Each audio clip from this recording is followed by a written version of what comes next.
We had a man called Shegun Musayadua, God bless his soul, came in, and he came in with the 7-point agenda. He was president for 3 years, and we lost him to Goodluck Jonathan, who did 1 year and sought a re-election in 2011. I came back and was president till 2015 when Muhammad Buhari came in as president of the Federal Republic of Nigeria, and was president till just a few years back, 2023, when Bola Ahmed Tinubu emerged as president of Nigeria. We've come a long way, some persons will say, and these are conversations that will keep encouraging, especially knowing that 17 days from today, the Federal Capital Territory here in Abuja will be having the FCT local council elections. That being said, I get to introduce my guest for tonight, Dr. David OGBOLE, who's joined us, former special advisor to the governor of BENUE State and also a public affairs analyst. Thank you so much for coming on the program, Doctor. Thank you very much. I'm so glad to be on Big Talk today. Thank you so much. Let's see Nigeria's democracy. When you hear of talks about democracy, what comes to your mind? To begin with, 26 years of uninterrupted democracies. This is the first time we've had that. Out of our history since 1960, we've had these interruptions by the military. But for the past 26 years, we've had this sustained democratic experience, which is something to blow vuvuzela for. So that's that. Then you talk about Nigeria on a whole. The giant of Africa, 1 out of every 6 black person on earth is a Nigerian. We occupy a landmass of 923,800 square kilometers, 36 state and a federal capital, 774 local government, and a population of 260 million people approximately. And we live in modern times where we have accepted democracy as the vehicle for which leadership will be bettered and sustained from one election cycle to the other. And because of that, we have handed over the reins of how resources are allocated to the political institutions and political processes, because leadership actually determines the allocation of resources in Nigeria. But looking at this nation, Nigeria, vis-a-vis our potentials and where we should have been today, I want to say that our democracy is still at the diaper changing point. We've not been able to refine our political processes to harness the colossal resources that God has blessed Nigeria with for the betterment of the single Nigerian at the grassroots of Nigeria. So we may not be where we used to be, because some progress has been made in terms of human capital development and also infrastructural development and a bit of refinement of our political processes. But given you weigh somebody's achievements based on their potentials, then you can be able to correct deviations. So based on our potentials, I think we are far from where we ought to be. We ought to be another 60 years ahead in terms of developmental strides. So I can say categorically, democracy has not succeeded in delivering the promised dividends to the average Nigerians, who has been hopeful until hope, died, hope reawakened, and then the person plus his hope died, and a new generation came into the cycle again. That is what I can say Nigeria's democracy is. It's a 1 step forward and 3 steps backward thing. That's my candid description of Nigeria's democratic journey so far. All right, so you've said that we've made some progress, and you've mentioned human capital, development, infrastructure as some of the progress that we've made. But let's stay with the process of choosing leaders, because you said with democracy as a vehicle, we choose leaders. Let's look at the choice of leaders. Are Nigerians really involved in the selection process of leaders from 1999? You see, when you talk about leadership selection, there is this misconception in the public space that Nigerians vote or select their leaders. I want to say Nigerians don't really select their leaders. Why do I say so? Every healthy democracy rests on a tripod. The tripod is number 1, what you call the umpires, the political umpires. Number 2, the political actors. Then number 3, the office of the citizen. When we talk about the umpires, we're talking about institutions that have been accepted by law as those who, number 1, they screen political parties and get them registered. They screen candidates that are thrown up by these political parties. They conduct elections. They announce results. And then they defend this result in the case of litigations. So the body responsible for that in Nigeria is known as INEC. INEC, correct. So Independent National Electoral Commission. And then with the judicial system also helping us, the place of prosecution, or let me say, litigations in the case of post-election, legal battles. So that's the umpires. Then we have the political actors. This comprises of political parties and then political party mechanisms that throws up candidates, and then eventually the political elites who control these candidates that emerge. And then finally, the office of the citizen, which is the electorate. So the process is that the party structures or the political actors are the ones who select and throw up candidates. So the electorates who are more in number are at the mercy of the candidates that these political parties and institutions throw up. Do you understand what I'm talking about now? So when they throw up any candidates, since our laws have not been tweaked to allow independent candidature yet, these processes of political parties are the ones who are responsible for bringing up the candidates that the electorate will vote for. So the electorate are at the mercy of whoever the political system throws up, whether you like it or not. So in most cases, we are at the crossroad between looking for who is the lesser evil among all of the ones that have been thrown up. I don't know if you understand what I'm talking about. Absolutely, Yeah. right. So that's how our processes have been like. And when you talk about 1999 to date, our politics, our leadership selection processes has been more of what is called, or what somebody wrote, the accidental leadership. You rarely have found people who over time have had this vision, of becoming president of Nigeria, and they have worked towards it, assiduously in terms of personal capacity development, positioning, track record of competence and capacity and integrity. You rarely have had such issues. When it comes to Obasanjo, for instance, 1999, they just brought him out of prison. And then to be able to pacify the West for an election that was a former head of state. You understand? Good, a former military head of state. So to pacify the West for an election of Abiola annulled, Obasanjo was thrown up. In fact, when they told him, you are to contest for presidency, he didn't believe it.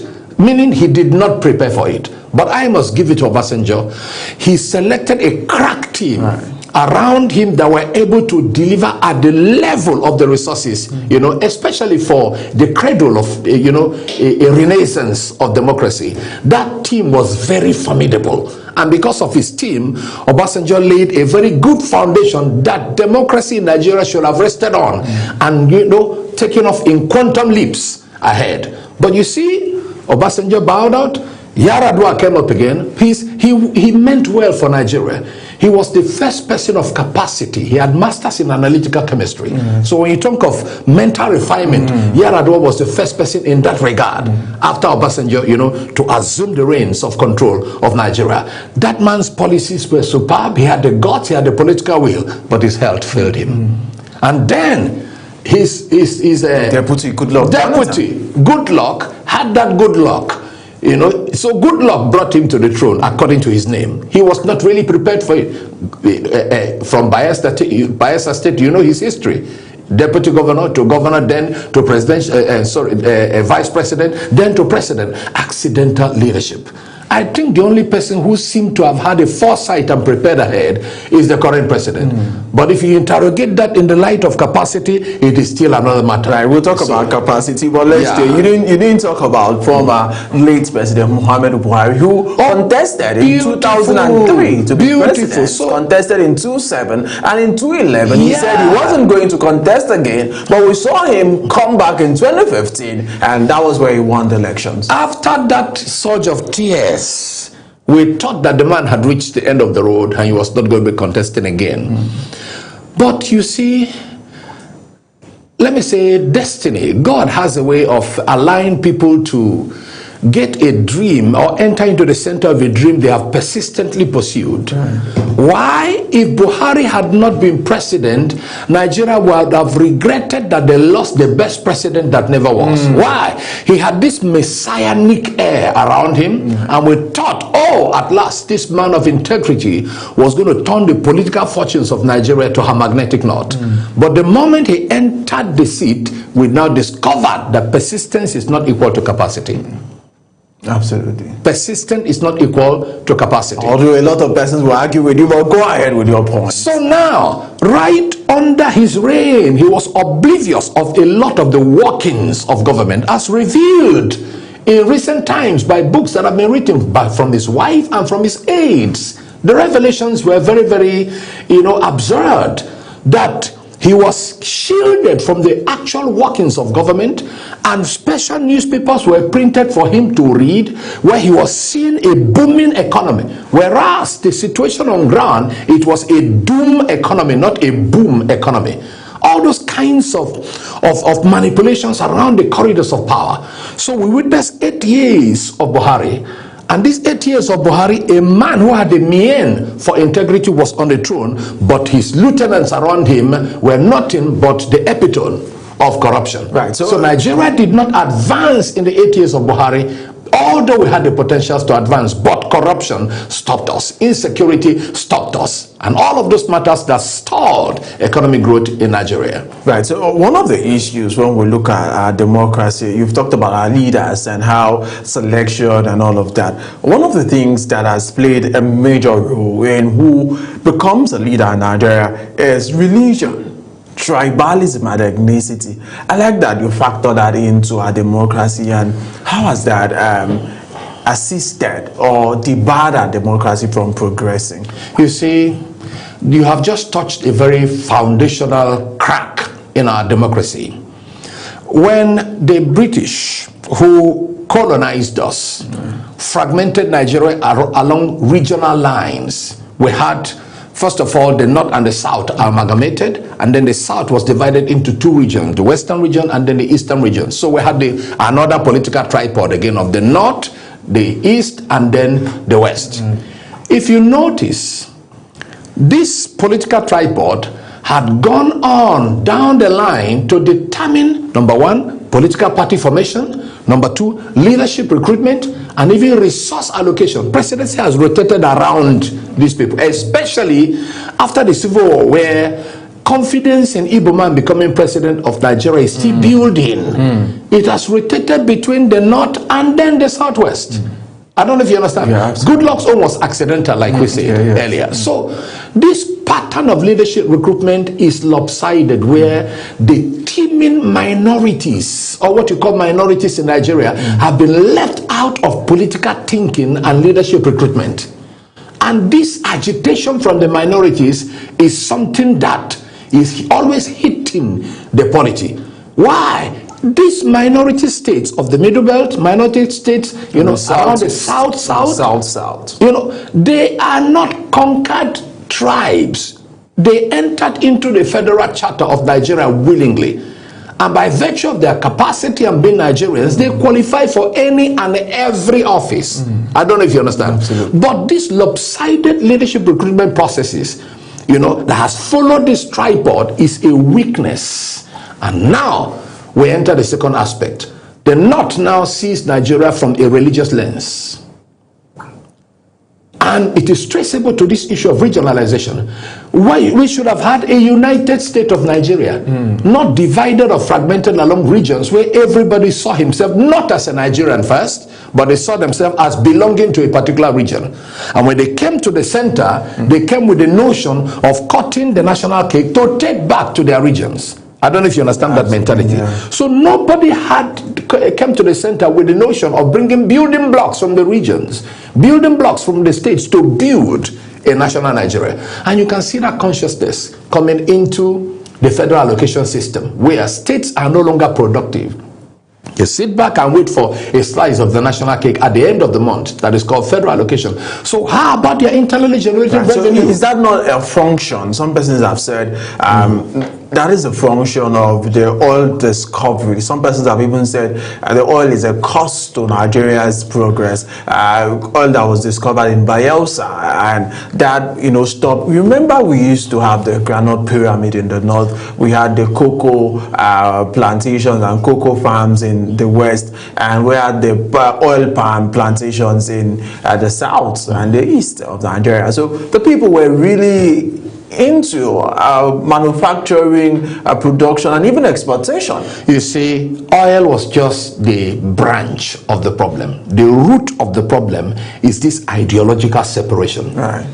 This ideological division, wherein a Nigerian carries in his mentality that I'm first of all from this state, from this region, before I am a Nigerian. If we see ourselves as Nigerians first of all, and we come up with the philosophy of building a nation where peace and justice shall reign, or a nation where no man is oppressed, according to our successive national anthems, the oil will rather be a boost to our ideology. But when an ideology is in place that does not support investment, rather it supports consumption, no matter the resources you make, that resources will flow down the drain. It wasn't a people's problem, it was an ideological, it is, because it's still a problem. Thank you. It is an ideological problem. And to cure it and have maximum, you know, resource utilization, we have to cure it from the foundation, which is the ideologies. Right. So look at a composition. We have the national, headed by the president, of course, commander-in-chief of the armed forces of the Federal Republic of Nigeria. We are all subjects in one way or the other. Then we have the subnationals, right?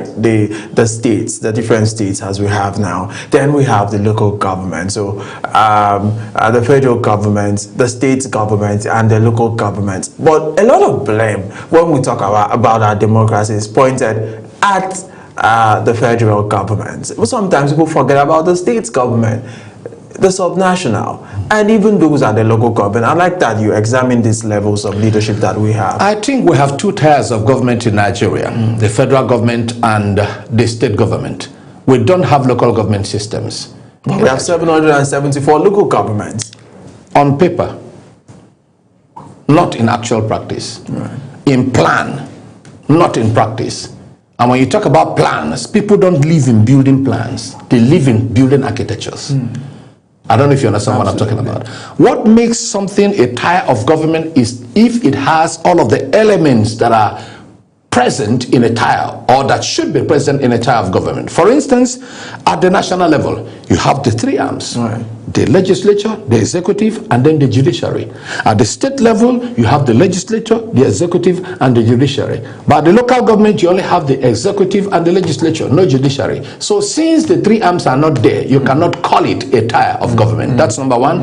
Number two, local governments continue to remain under the chokehold of state governments through a demon known as joint account. Despite Supreme Court rulings and executive orders for execution, you see that there is no implementation. No fund goes to the local government. How can you say I'm a tier of government when I don't have my revenue coming to me? I don't control my revenue. I cannot map out resource plans and execute them. So I am not a tier of local government. I am just an appendage of the state government.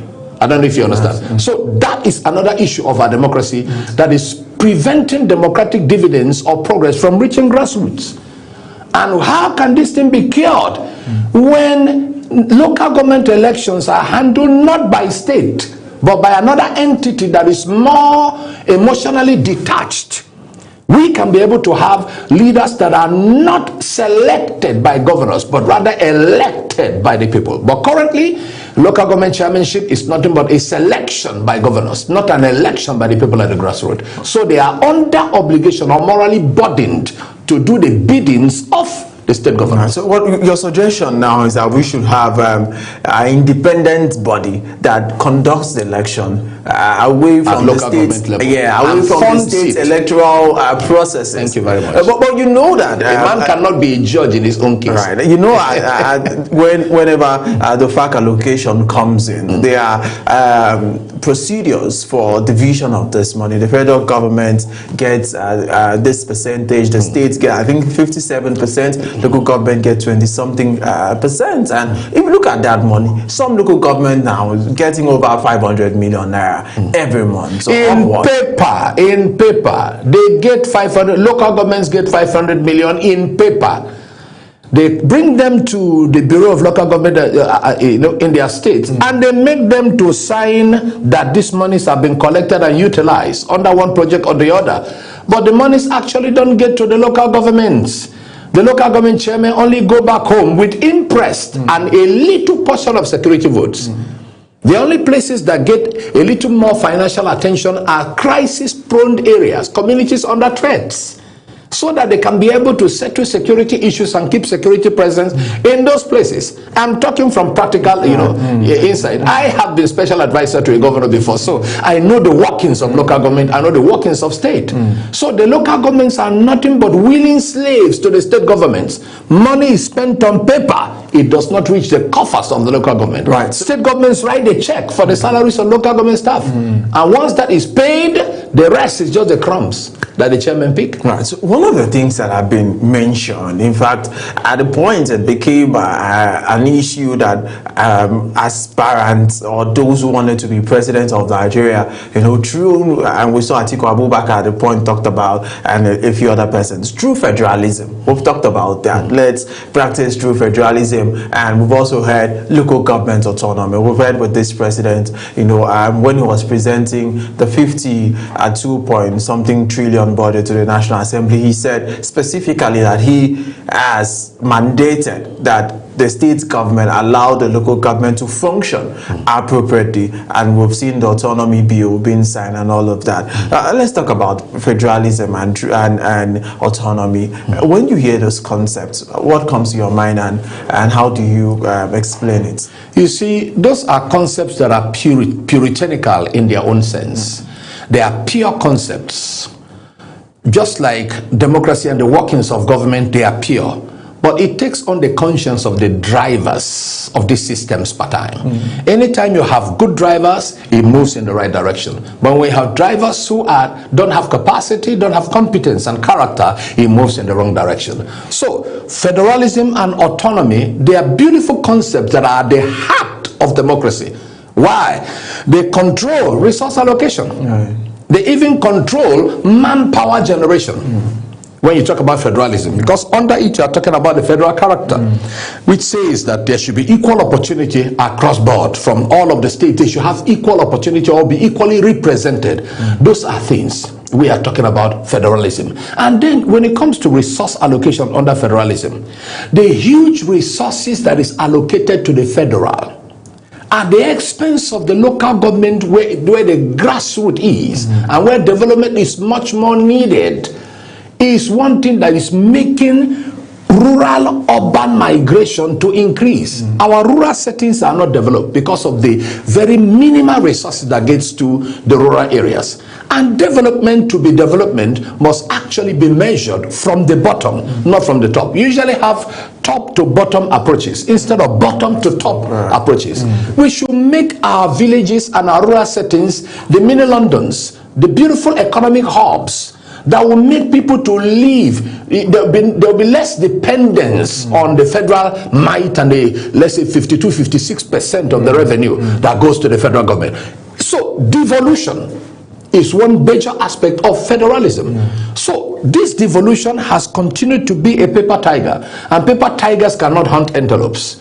So we must give bite to this. Executive orders have failed. Supreme Court rulings have failed in Nigeria. So I'm wondering, what next? What is the next story that leaders will tell us? Oh, if you vote for me, I'm going to do this. Vote for me, I'm going to do this.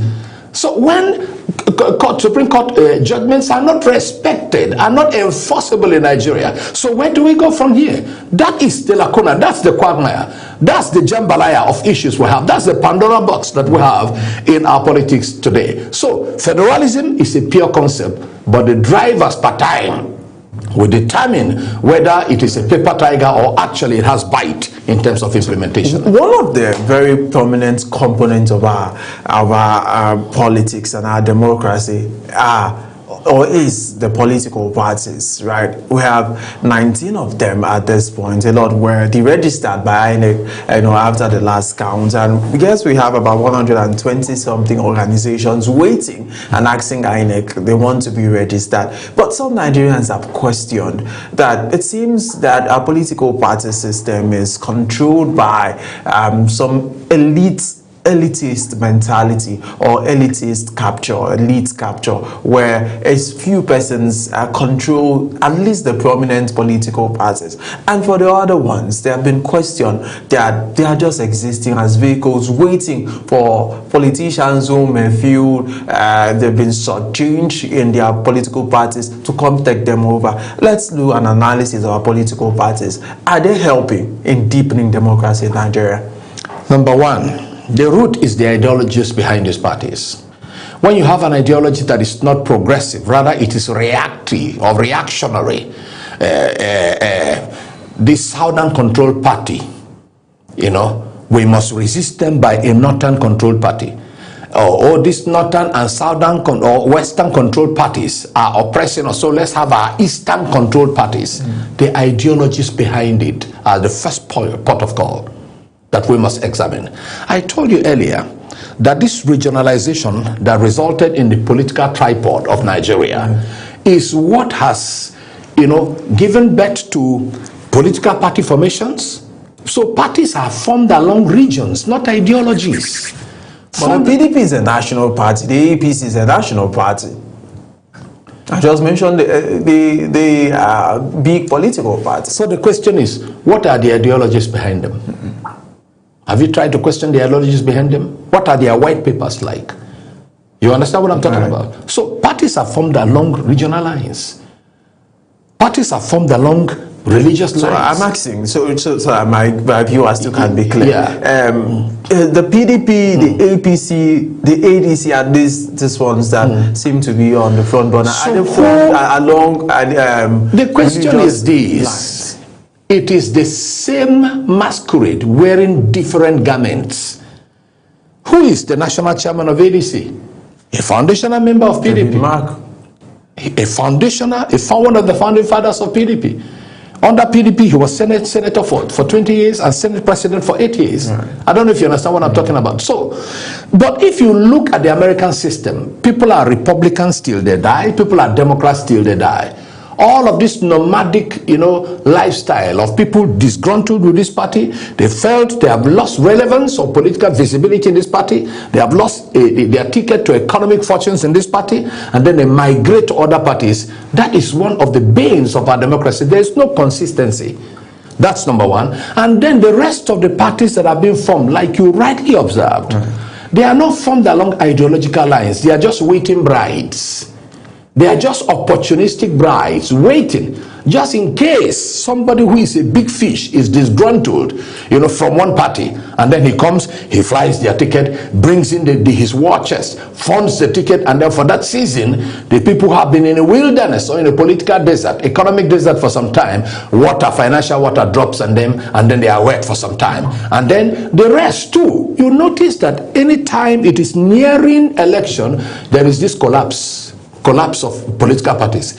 3 political parties, 4 political parties will say, okay, we are stepping down for this, we are stepping down for this, and so on. I don't know if you understand. Yeah. So you see that if there were strong ideologies, they would have maintained their stand and grown their popularity, grown their integrity level, sold themselves to Nigerians, and then at the right time, they can become vehicles that Nigerians can rely on to change the fortunes of our politics. So that's the current situation, and we need to revisit ideology as a basis for political party formation. Not regions, not tribe, not ethnicity, not religion, not economic benefits. Right, so for now, we do not have political parties with ideologies. For now, we have same masquerade wearing different costumes. The costume that fits per season. We wait. Right, so let's look at the evolution of our political system. We saw in 2015 something that happened. A sitting president accepting defeat. In fact, calling the winner of an election when the election was not officially announced. The winner wasn't officially announced. Good luck, Jonathan. He made that phone call and said, congratulations, Mr. President, and all of that. And it was a searchlight that was beamed on our democracy all over the world, and people said this shows maturity. Probably the process is maturing. That moment for you, did it help our democracy? Did it show some level of maturity as to how people have sportsmanship, the spirit of sportsmanship in growing our democracy? No, you cannot describe it as that. Goodluck's conceding was a contingency. It was a circumstantial issue. Circumstantial in the sense that he had security reports. You remember the election before that Buhari lost. What did he say? He said the monkey, he said the baboon, and what? He mentioned something about the baboon and the dog and the baboon will be soaked in blood. That was nothing but a war cry. And we saw the result. The North went out, and there was massive violence and bloodshed. And when that positioning came in the 2015 election, Goodluck Jonathan received the intel that a lot of foreign militias have been imported, and they are staying lying wait to see if Buhari is not announced president. Nigeria was going to be nothing but a big theater of blood. So it was a contingency thing where he valued the lives of Nigerians, valued the stability of the nation above a personal political gain, and that is what will immortalize him as somebody, a force to reckon with in Africa's democracy. You've seen the honor that has been trailing him. That's why I will advise Goodluck Jonathan not to succumb to all of the temptations of bringing his integrity back into the game again, so they can make sure that he does not go down in history as a hero. Something must stain him for him to go down as a villain. So he must maintain that his integrity and go to the grave with it, so that he can remain a beacon to Africa like Nelson Mandela remained a beacon to Africa. That is my advice to Goodluck Jonathan. He should not be lured back into the game and deceived, and then his name for you, it wasn't a period of looking back and saying this shows that our democracy is improving. It was not an improvement in democracy. It was a strength of character of an individual. Democracy is an institution, not an individual. Yeah. So the strength of character of a person was what came to play. Another person in that situation would have made a different decision. So it was a strength of one person's character, not necessarily a refinement of a democratic process. A refined or healthy democratic process does not hold violence as a threat over an election or a political dispensation. It does not arrogate itself to say, until it is me, there will be blood. I don't know if you understand. Human lives should not be collateral damage for somebody's political ambition. So it was the decision of a person, not a refinement in our political process. In fact, it shows how backward our political system was for that kind of threat to be looming over a nation. Right. So another thing that we've seen as we go to cover elections has been the issue of vote buying as to who becomes elected. And this is not just about one party, because the last election in Anambra, my colleague covered, and from here we got reports that almost all of the parties that participated in that elections were involved in vote buying, and we see this and it seems we do little or nothing. The police will say INEC will say we cannot prosecute those who are involved in vote buying. But let's talk about vote buying in our election. How do we solve this issue, and how has it affected us as a people? You see, in political science parlance, there's a man known as Claude Eke that we respect so much. He was one of those who amplified. He didn't pioneer, but he amplified the concept of political economy, where there's a direct relationship between politics and economy, where politics is sought for economic benefit, and then economy is also used as a means of getting political favors. So there's the mutual relationship between politics and economy. So in a situation where you have a depressed economy like Nigerians, it begins to appear as if this economic depression or stunted economic growth is a deliberate creation to keep the people impoverished, so that their sense of desperation can rise in election seasons. And when a person is desperate, he can do anything for Survivor. Survivor takes the center stage. Survivor pushes legacy backward and takes, the front seat. That is what has happened in our election cycles so far, where people say, okay, this man, if I vote him now, it is the next 4 years I'm going to see him. All of the promises he has made is the 10th person to come make this promise, and none of them has been, fulfilled. Our roads remain the same. Our public health facilities remain the same.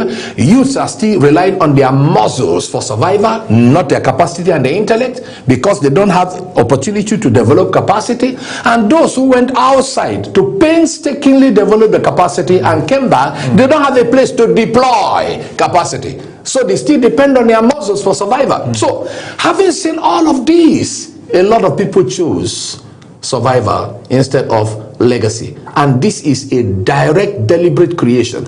If you look at the North today, I weep for the North. I weep for the North of Nigeria because I happen to grow up in the North. I speak Hausa very well. I grew up in the North. In fact, the general Hausa person is so peace-loving, contented.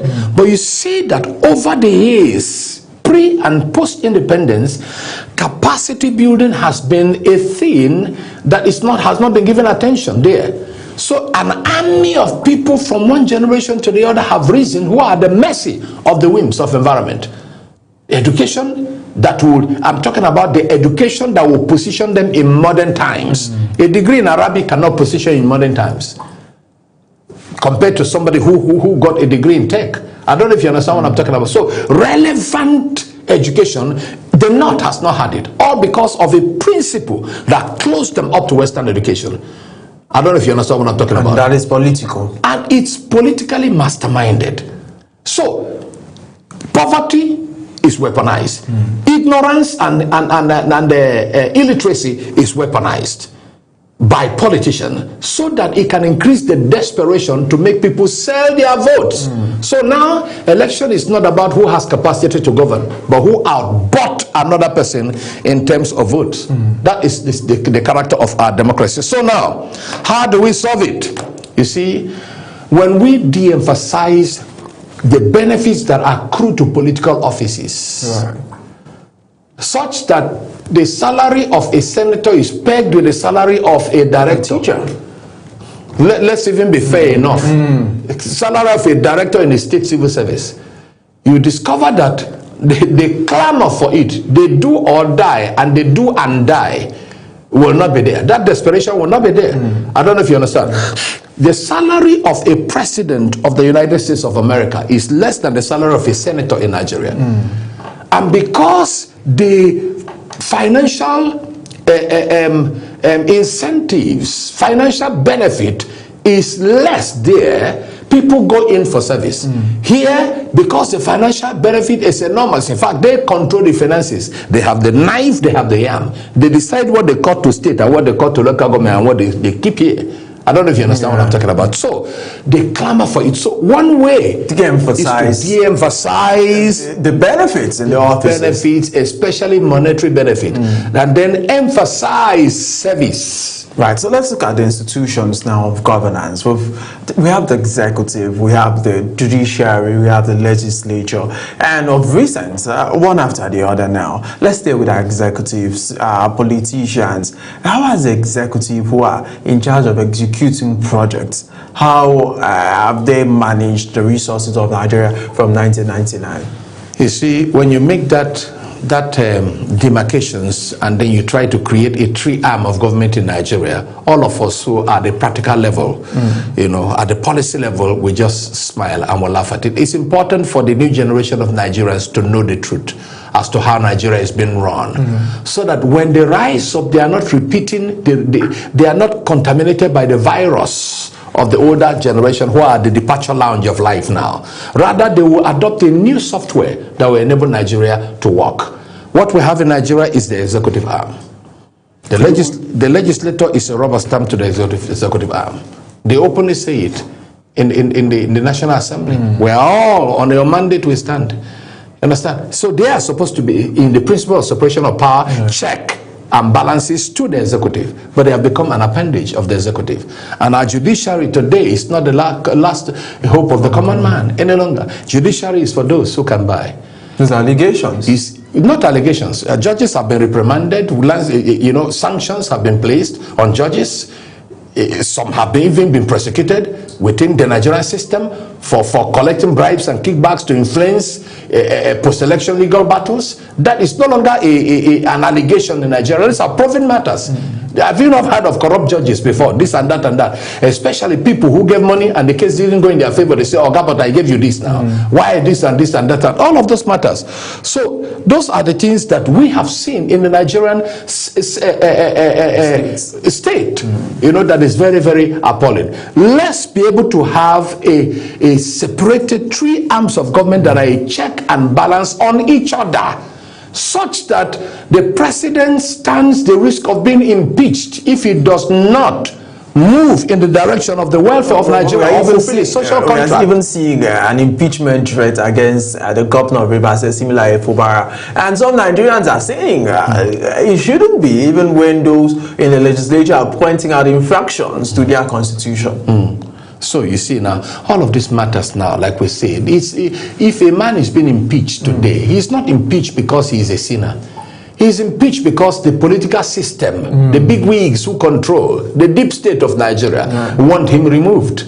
It is not because he is simply a scapegoat, a victim of political misadventures or political decisions at the top. That is what Nigeria runs on. So if we have the system working well, which I believe I am an ardent and unrepentant believer in the glorious destiny of this nation, Nigeria.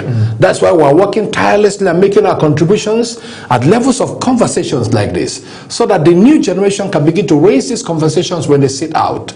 And then let's hope that in the next 20-25 years, a new consciousness will come up that will say, no, legacy above survival. I don't know if you understand. Absolutely. So, I still have a few questions before we end the program tonight. I'd like to ask about participation in the process, because we cannot say we have a democracy when we do not have mass participation. Because over years, we've seen where it seems a lot of people who do not participate, especially young people, they do not participate in the process. We've also talked about women participation. There seems to be a gender imbalance as to participation in our election and in our democracy. I like that you talk about women involvement and young people involvement in the politics of Nigeria and in our democracy.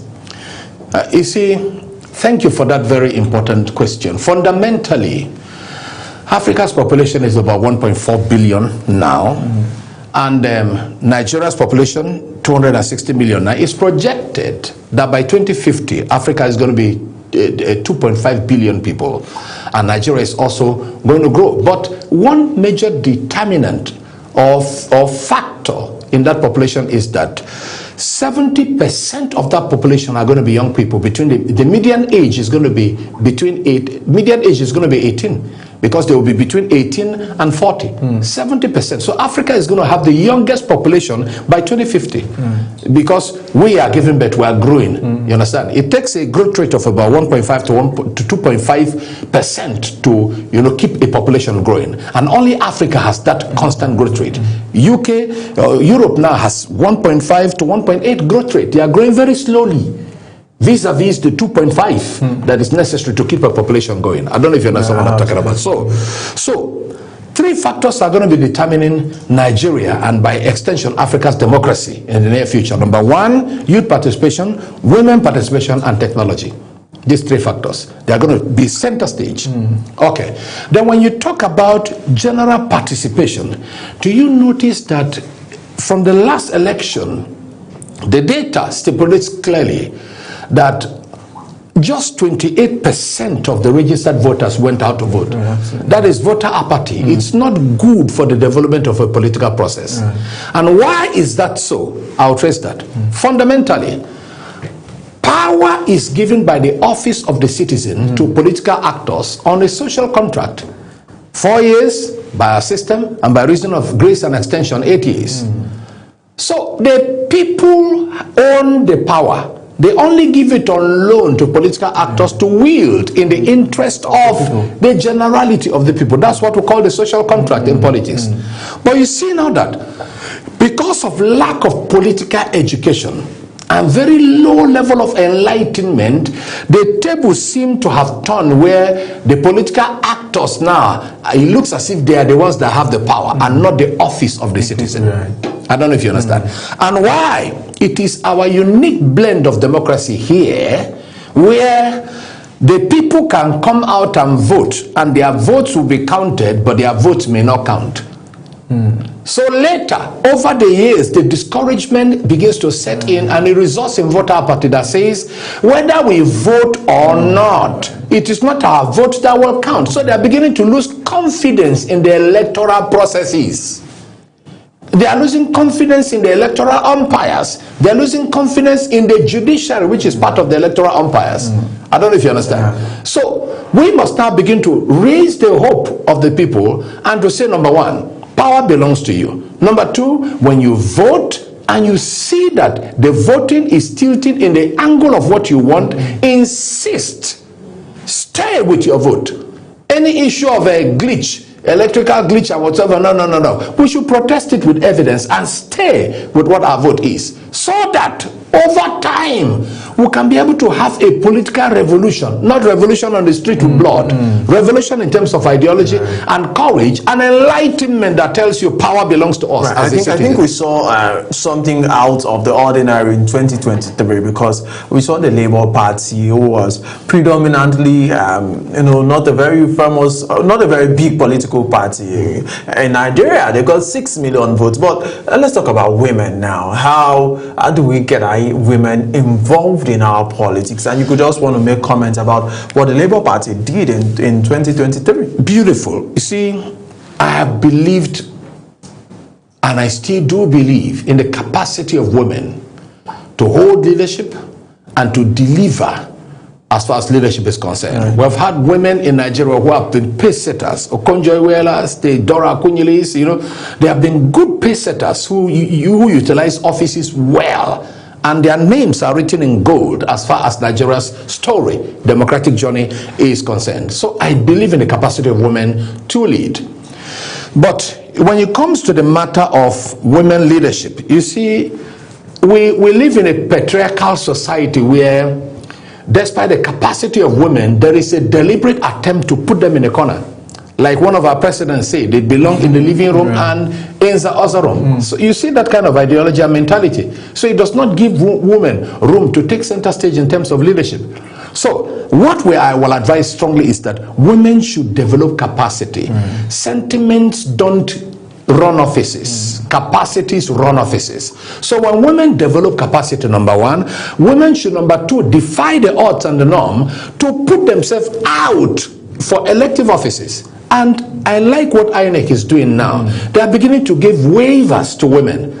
In fact, the timetable for primaries, the timetable for the congresses that have come out from APC so far, I don't know whether that's the authentic one or there's another one to come, stipulates that women and people with disability, they pay half the price for this ticket. That's a good encouragement. Half of 100 million is still a lot of money, but that is a good milestone. Yeah. And then the next one is, I attended two what do we call it, the public hearings. I attended the zonal one in Plateau State. I attended the one in Nasarawa State for the North Central, and I went as a he for she. He for she in the sense that we are males who are talking to other males to give women a chance. And then we're talking about the special seat bill, wherein each of the federal constituencies and the senatorial will have one office that is reserved that only women contest. We are trying to see how we can put a level playing field, because women are limited in terms of fiscal force, limited even in terms of money and resources. But they have the numbers, and with their numbers they can make a change. But let me see, numbers, they don't make a change in numbers. Sarah Jibril was presidential candidate one time as a woman. Was that not an opportunity for women to rally behind her and make that difference? She had one vote, which was her own personal vote. Why did the women not vote her? So, women number does not translate into political victory. All right, doctor, let me ask. I'd like to ask. One of the monsters that have faced our democracy over years is something called corruption. And I like that how do we overcome the issue of corruption to build a society that we'll all be proud of? You see, when we have this issue of selective justice in terms of punishing corruption, corruption will never end. It's not the thief that is caught, it's the thief that did not align politically that is prosecuted. We must have an EFCC that is objective in the pursuance of its mandate of arresting economic and financial crimes and seeing to it that corruption is mitigated in public offices, in the use of public offices in Nigeria. Not an EFCC that will be an appendage, an extension, an errand boy of the government in power, an objective one. But when you see a democracy where there is no independent body that appoints INEC chairman, there is no independent body that appoints EFCC chairman, they are all appointed by the sitting presidents. I don't know if you understand what I'm talking about. So there are consequences to that, there are fallouts to that. So, the recruitment processes in the first place, and then let the mandates make them independent indeed, not by name. Independent National Electoral Commission is hardly independent. EFCC should be also independent. So our organs and institutions of anti-corruption.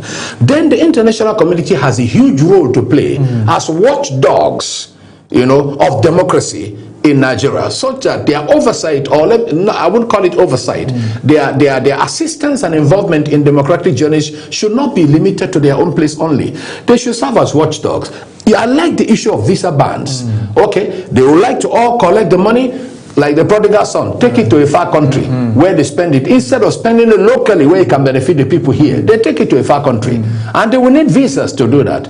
Why? How come it's only the outside world, the West, that is sweeter? When they go there, they see the development. They are not replicating it back home, so they can have it in their Sokoto, what they go to look for in Sokoto. You get what I'm saying? So the visa bans, the international watchdog organizations, and then internal tweaking of our anti-corruption mechanism, and then finally leadership recruitment procedures. When people of character, competence, and capacity begin to take on offices, that character will display in how they handle offices, and that character also will display in how they recruit the people who assist them and how they punish evil openly as deterrent to others. Thank you so much, Dr. David OGBOLE, former special advisor to BENUE State Governor, for speaking to us tonight as we looked at Nigeria's democracy issues, challenges, and opportunities for improvement. But before we go, you say there is hope for Nigeria. There is hope for Nigeria. And I've always believed that if there can be a New York, if there can be a New Jersey, if there can be a New Delhi, there can be a new Nigeria. A new Abuja. A new Nigeria. Totally. In totality. And it begins with new consciousness, new crop of leaders with character, capacity, and competence. Thank you so much for speaking to us tonight. And people, that's the size of our program for tonight. As I say every night when I come on this show, remember, Nigeria is our country, and we must love the country and do our best to see this country grow. My name is Ubong Osora in Abuja, and I'm saying bye for now.